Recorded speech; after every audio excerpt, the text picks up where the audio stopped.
while you're browsing Amazon, you'll see something made by some cheap electronics company in the $10 range, 10 to 20 or 20, dollar range, that you'll think, huh, I can think of a situation where that would come in useful.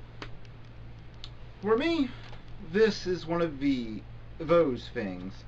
It seems to be called, although I can't find the brand name on the actual packaging, but from my order it seems to be called the iPazzPort wireless handheld keyboard. Now, once in a while I'll be up at night, I will have gotten into bed, then I'll get an idea for an idea for a story or something, and I want to jot it down real quick, but I won't want to go to all the trouble of getting up and, going to the computer keyboard, because I'm the laziest person who ever lived, and I'm hideous because of it.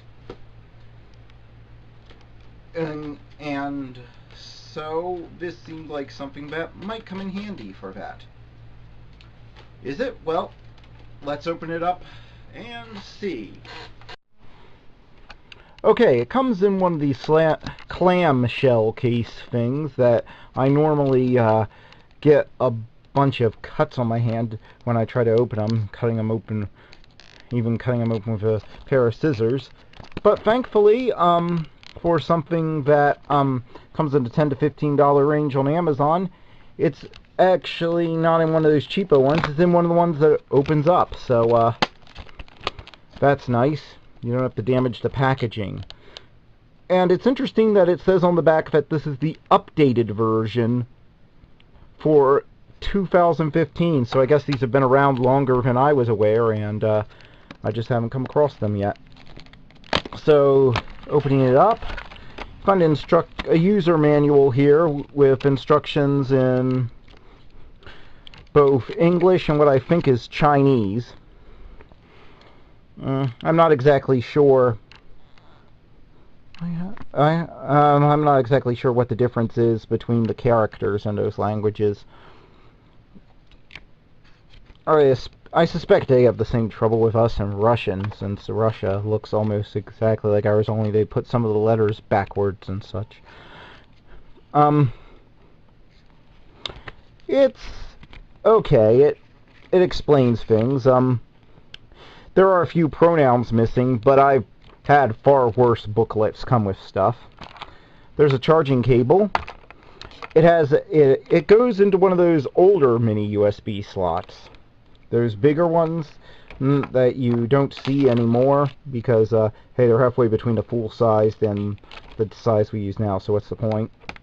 And one nice feature, they have like a splitter, and I've tried it, and you can plug in the receiver here,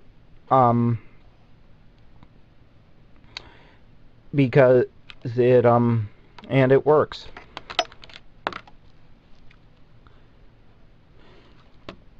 So it doesn't take up 2 slots on your computer, so that's nice. You have the backing board, which is odd in that it looks old. It looks aged. It looks like it's aged, but this is new version for 2015, so it can't be. Here's the unit itself. First impression is it's actually smaller than I thought it would be, which is a plus because it means I can operate it one-handed. Yeah, you have a on-off switch here. I'm not sure what this is for. You have some sort of button. I guess it's for a flashlight or something. Let me see. Yes, it is a flashlight. Okay, it's a wow, really bright LED. Is this a power switch or something? Okay, so you got an LED. I guess so if you're using it at night like I am. You have a charging cable, and you may be wondering, where's the receiver? It has to have some sort of receiver, right, plugged into your computer. Well, right here. And it slides in here. And a really nice thing, look, you may think that you'd have to put up with this little hole here, which might be a little annoying, but nope. protective plate on the remote on the receiver actually slides back into the remote on its own and then covers it. It's really light, and the buttons do feel pretty definite. It feels like an old cell phone when they first started putting real keyboards on them. And the only thing I can say against it on the design standpoint is that people like my mother probably would never use this because it's really rubbery. It has a real rubbery, not plastic feel. And that sort of feel always causes my mom's skin to crawl out of control, and she can't stand to touch anything with this kind of texture. So if you have a problem with things feeling rubbery, and yeah, fresh out of the case, it does smell like rubber, has a strong rubbery odor, then this really isn't for you. But yeah, it connects to anything with a yes, but other than that, it connects to anything with a USB slot on it, so that that will run a keyboard. So that's nice. So yeah, let's cut to some. So yeah, other than the feel and the smell, it's pretty nice so far as being designed, and it looks like it'll last me a while. It actually has some keys on it that aren't on my standard full-size keyboard, so that's nice. That enable me to control media player with them easily. So let's cut to some Fraps footage I recorded earlier showing off how this thing works. Okay, so I have it plugged in. And it's plugged in with my regular keyboard and mouse, but it doesn't seem to be causing any confusion or anything to Windows. It took about a minute to install the driver, which was done automatically. I'm using Windows 7, so yeah. Let's see. I'm trying to remember. Yeah. Okay, that's the wrong button. Let's see if I can go into LibreOffice and type something out. That's the real test of any keyboard. I wouldn't recommend this for typing out a novel or anything, but so far, as you can see, it's really responsive. There isn't any lag. I expected there to be some lag with something this cheap and using a touchpad instead of a mouse, but no, it's actually, I wouldn't be trying to play, you know, let's say, Mass Effect or something like that on this, but let's see here. Alright, if I can get LibreOffice to open. That's just my chair. I need to get some oil or something. Anybody know how to silence an office chair? Do do do do do. Bum bum bum bum bum bum bum bum bum bum. Alright. Alright, writer document. Come on.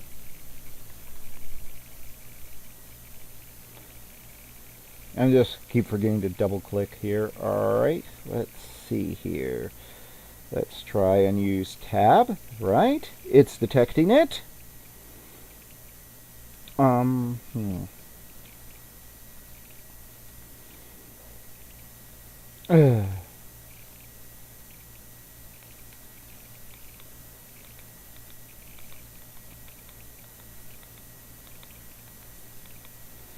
This is the most riveting video ever put on YouTube.